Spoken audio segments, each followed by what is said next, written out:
Mr. Ambassador, thank you so much for you have accepted us. I'd like to express my gratitude to you.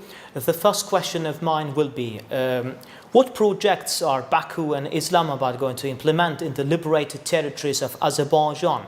What proposals were received from the Pakistani side in terms of the implementation of projects in these territories? Thank you very much, Baku Tribune, for giving me this opportunity and addressing your viewers through this interview. I wish to take this opportunity to congratulate the people of Azerbaijan again on this remarkable victory in the recent patriotic war. As far as the cooperation between our two brotherly countries is concerned on the liberated areas, I'm happy to inform you that as we speak today, there is a delegation of the largest consulting firm from Pakistan here in Baku, and in the last couple of days they have met with the ministers of economy, ministers of agriculture, chairman of the state urban committee and architecture, and some other ministries, and they have made offers, they have made presentations about their expertise, professional expertise in consultancy on various engineering projects in the field of not only infrastructure development but also in terms of providing guidance for supervision of constructions as well, starting from pre-feasibility, feasibility, and then throughout the phases of construction. So, and previously also some companies have visited Azerbaijan, and I understand that you have some other related challenges, including this challenge of demining. So once the progress on demining takes place, we hope that cooperation in terms of project implementation will also proceed. Recently, the commander of the naval forces of Azerbaijan, Admiral Subhan Bakirov, who was on a visit to Pakistan, met with the commander of the land forces of Pakistan, Army General Gamar Javed Bajwa. The commander of the land forces of Pakistan expressed his country's readiness to take part in the process of demining the liberated territories of Azerbaijan and restoration work to be carried out in these territories. Could you please tell us if any agreement has been reached on Pakistan's participation in mine clearance operations in the liberated territories?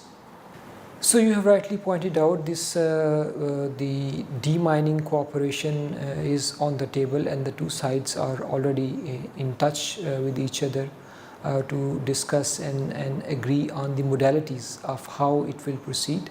And Pakistani side has offered its services, since Pakistan has huge experience in demining areas. Pakistani sappers and engineers have worked in many other countries of the world in clearing the mines, and we know that the task in Azerbaijan liberated areas is huge, and it will be good for Azerbaijan to have the support of brotherly countries, and Pakistan is there to offer its services.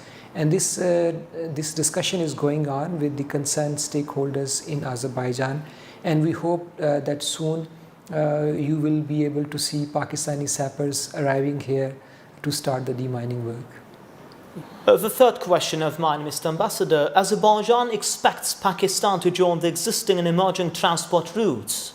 This was previously stated by Azerbaijani President Mr. Ilham Aliyev during a video meeting with the delegation led by the Chairman, Joint Chiefs of Staff Committee, General Nadim Raza. What work is being carried out between our countries in this direction? How do you assess the prospects for Pakistan's joining the transport routes of the South Caucasus? Yes, very important point, and in fact I was honored to be part of that conversation where your president made these comments, and we really appreciate that, because the mechanism and the framework of our relationship with Azerbaijan is multifaceted, but the major challenge between our two countries is this connectivity issue, and we were very encouraged by these remarks of your president that they would like Pakistan to join in the transit corridors, and we see that there are opportunities, for example in the Lapis Lazuli corridor connecting, presently it starts from Afghanistan and goes to all the way to Turkey. So we are next to Afghanistan. So Pakistan, we hope, can be part of this corridor. Also, there are opportunities to connect with Azerbaijan through a north-south corridor. So we believe that these are the doable projects, and our concerned officials are engaging with each other on that. We also want to have corridor and benefit from the railway network of Azerbaijan that connects to the Baltic states and beyond. So our railways authorities are also working. So these are tedious jobs. They cannot produce results overnight, but both sides are in constant and regular contact with each other, and we hope that soon we can make progress and show results on ground. My fourth question, Mr. Ambassador, how are trade and economic relations between Azerbaijan and Pakistan developing in the post-war period? Yes, trade and economic cooperation is a priority area that we are working in the post-war conflict situation. We are two brotherly countries, and our leadership is very determined that we need to take our bilateral trade and economic partnership to the highest level. Right now our trade volume is very limited, and there is immense potential to increase and enhance that. And our economic ministries have been holding regular consultations. We are hopeful that in coming months and years we can see a tremendous progress in terms of bilateral trade. And I am happy to inform you that only recently we have been able to register here a Pakistan-Azerbaijan Business Chamber, Economic Cooperation Chamber, which will provide us a platform to bring the business communities from two sides together and offer them opportunities that they can tap for the mutual benefit of the two countries. Mr. Ambassador, the fifth question of mine, please tell us about the situation in Jammu and Kashmir. Yes, the situation in the occupied state of Jammu and Kashmir in India is unfortunately not very promising, especially since the August 5, 2019 unilateral actions by the Indian government to alter the unique status of Jammu and Kashmir state. There have been a constant lockdown in the state of Jammu and Kashmir. The Kashmiri leaders have been detained. They are under custody since 2019, and there is a strict restriction on the movement of people. Unfortunately, during the COVID regime, there was immense challenges for the people. In fact, their access to healthcare was very much restrained and resulted in the death of very many situations which could have been avoided. And recently we are hearing very bad news that probably Indian authorities are even trying to further bifurcate the state of Jammu and Kashmir.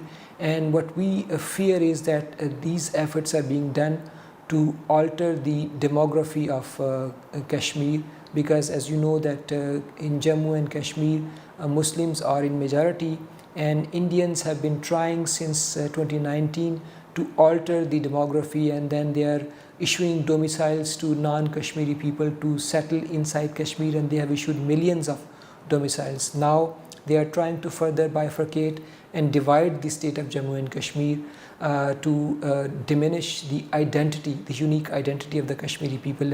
And this is a clear violation of the multiple resolutions of the UN Security Council, and also the 4th Geneva Convention, which states that and stipulates that the area under occupation, no unilateral action can be taken which would adversely affect the identity and the nature of the demography of that area. And the last question of mine will also be connected with previous one. How do you see the solution of Kashmir issue?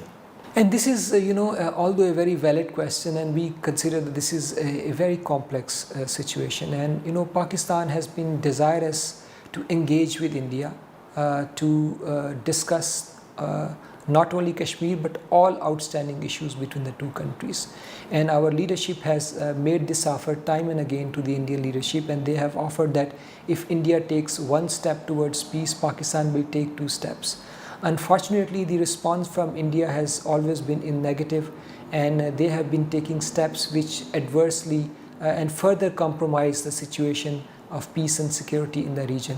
We believe that the best solution to the problem of Jammu and Kashmir is to implement the United Nations Security Council resolutions which decided with the consent of all parties, India, Pakistan and the Kashmiri people, that the ultimate solution of the state of Jammu and Kashmir will be done by the free will of the people of Kashmir under a democratic process through a plebiscite which will be held under the UN auspices. So we have been calling upon Indian authorities that they should honor their commitments. They should honor the pledge made to the not only to the Pakistani officials but to the Kashmiri people, and above all to the international community, because there were 15 members of the UN Security Council when these resolutions were adopted, and all those members, especially the 5 members who are permanent members, they are the guarantors of those resolutions. So we expect from the international community to call upon India to respect the pledges and the commitment they have made in the UN Security Council, and go ahead and accept the UN planned plebiscite in the state of Jammu and Kashmir, and let the people of Jammu and Kashmir decide how they want to live. Thank you so much for your response, Mr. Ambassador. Thank you. Thank you for you have accepted us. Thank you.